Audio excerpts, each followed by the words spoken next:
नमस्कार दोस्तों, मेरा नाम सुमित त्रिपाठी और आप सभी का मैं स्वागत करता हूं। उम्मीद है कि आप सब स्वस्थ हैं और अपना ख्याल जरूर रख रहे हैं।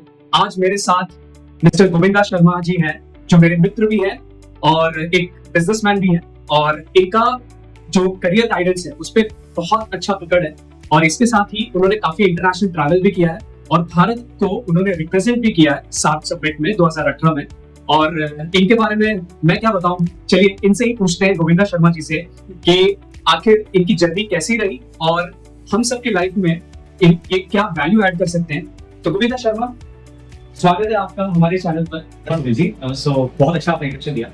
जहाँ तक मेरी जर्नी की बात है तो basically I belong to Bihar.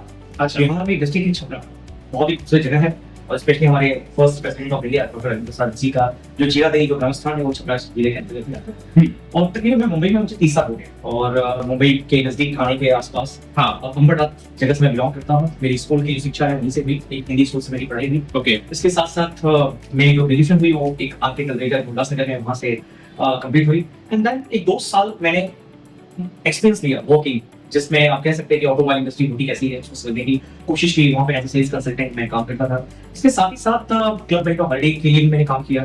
So almost 2 साल के एक्सपीरियंस के बाद कहीं ना कहीं ऐसा फील हुआ कि कुछ मास्टर डिग्री हमें हासिल करनी चाहिए, और इसी के फलस्वरूप मैंने एंट्रेंस एग्जाम की तैयारी की और एमबीए के लिए मैंने लोनावाला के प्रसिद्ध सीएमगढ़ बिजनेस एडमिनिस्ट्रेशन में एडमिशन लिया। और बड़ा लाजवाब वहाँ का एक दृश्य है, और वहाँ की जो टीचिंग क्वालिटी है बहुत ही उम्दा क्वालिटी की है। वहाँ पे मैंने तकरीबन 2015 में मैंने पास आउट किया। मैं एमबीए जो है मार्केटिंग में किया हूँ। अच्छा। इसके साथ साथ अभी तक तकरीबन 15 साल का एक लंबा सेल्स और मार्केटिंग में एक्सपीरियंस किया। सिंस आपने शुरुआत सेल से की थी, तो अक्सर देखा जाता है कि जो इंजीनियर्स बाहर निकलते हैं, उन्हें एक डर होता है कि सेल्स मेरे लिए नहीं बना। बहुत सारे लोगों के अंदर मिथ होता है सेल्स, क्योंकि क्या होता है कि जब नए बच्चे सेल्स में जाते हैं तो उनको रिजेक्शंस बहुत मिलता है, और उस रिजेक्शंस की डर की वजह से वो वापस से सेल्स में नहीं आते हैं। तो आपका क्या अनुभव रहा जब आपने शुरुआत किया सेल्स में? ओके, सो सबसे पहले मैं बताऊंगा कि आपके क्वेश्चन में ही उसके आंसर की शुरुआत है। जो डर आपने वर्ड यूज किया, एक कहावत भी है और एक प्रसिद्ध एडवर्टाइजिंग भी है कि डर क्या की चीज है, राइट? पर वो कैलकुलेटिव होना चाहिए। So the thing is that कि हमारी डर किस बात से है? अगर डर इस बात की है कि सामने वाला क्या सोचेगा, अगर वो चीजें नहीं लिया तो पर्टिकुलर प्रोडक्ट नहीं बेच पाए तो नहीं बेच पाए तो आपको एक अच्छा एक्सपीरियंस मिलेगा, और उस एक्सपीरियंस के मद्देनजर आप जब दूसरी बार ट्राई करेंगे और अपने सेल्स की बहुत नजदीक पहुंचेंगे। जब तीसरी बार ट्राई करेंगे तो आप ऑलमोस्ट सेल्स कर दिए। फिर सेल्स करने के कुछ तरीके होते हैं जो मैं आपको बताना चाहूंगा। सेल्स करना इस तरह से चाहिए कि सामने वाले को पता ही ना चले कि आप सेल्स किए हैं। पहले सेल्स के पहले आपको एक कंसल्टेंट बनना होगा जरूरी, बिकॉज जब आप पूरी तरह से कहेंगे कि नहीं आज मैं सुमित जी को ये बेच के ही रहूंगा, सुमित जी ये ना, सो इस तरह से सेल्स नहीं होगा। आपको देखना पड़ेगा क्या सुमित जी को वाकई रिक्वायरमेंट है, या कुछ चीजें हैं जो सुमित जी की रिक्वायरमेंट है और वो कहीं ना कहीं मिसमैच हो रही है। सुमित जी अगर आप ये चीजों का यूज करें तो आपका ये फायदा होगा।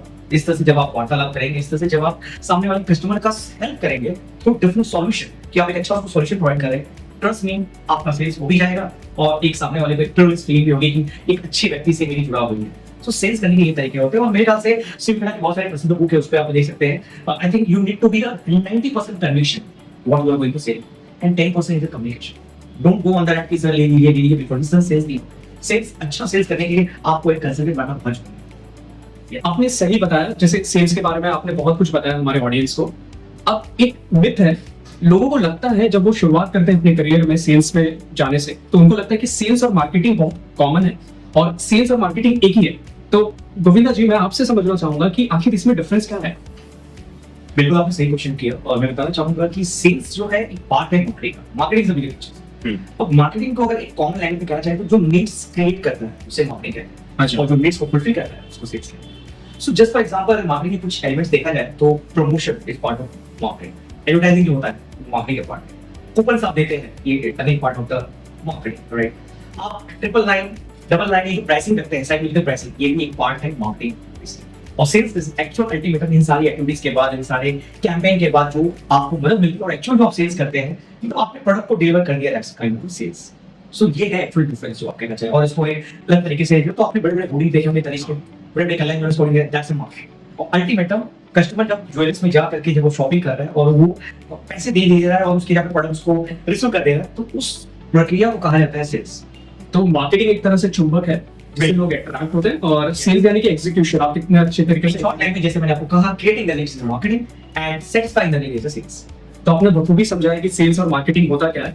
अक्सर लोग ये समझते हैं जब अपनी शुरुआती दौर में कि सेल्स एक अच्छा फील्ड नहीं है और सेल्स से लोग दूर भागते हैं और उनको डेस्क जॉब बहुत ही पसंद होता है। तो आपका क्या मानना है? ऐसे कि ये बिल्कुल मिथ्या है कि सेल्स एक अच्छा फील्ड नहीं है। इवन मैं कहना चाहूंगा सेल्स जैसा फील्ड नहीं है, बिकॉज सेल्स एक कहीं ना कहीं शुरुआती लक्षण है कि आप एक अच्छे एंटरप्रेन्योर बन सकते हैं। बिकॉज आप एक समझने की कोशिश कीजिए कि आपको एक 8 लाख का पैकेज मिला एक पर्टिकुलर प्रोडक्ट को सेल्स करने के लिए, उसका अल्टीमेट आपने टारगेट करने के लिए।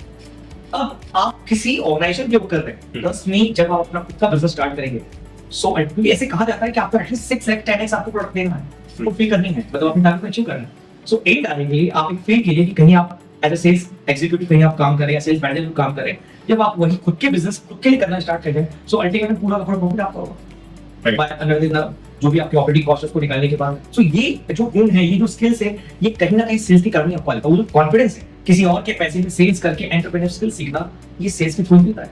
और एक बहुत अच्छी कहावत है, सेल्स वाले एक बड़ी मस्त है। सो डायरेक्टली ये कहीं ना कहीं, और सेल्स वालों को पता है कि कैसे लोगों को कनेक्ट करना है, कैसे लोगों से बॉन्डिंग रखना है, कैसे आफ्टर सेल्स सर्विस करना है, कैसे रिलेशनशिप बिल्ड अप करना है।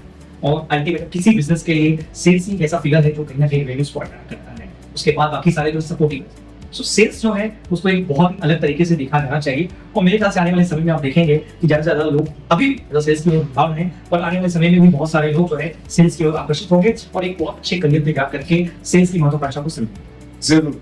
और आपने बहुत अच्छे तरीके से समझाया इसे। और मेरा मानना है कि सेल्स तो हम सब करते हैं, पर हमें पता नहीं होता कि हम सेल्स कर रहे हैं। जैसे कि आप अगर अपना रेज्यूमे भी किसी कंपनी को देते हैं तो आप अपने आप को एज अ प्रोडक्ट उनके सामने प्रेजेंट कर रहे हैं। जैसे कि हम अपना वीडियो शूट कर रहे हैं,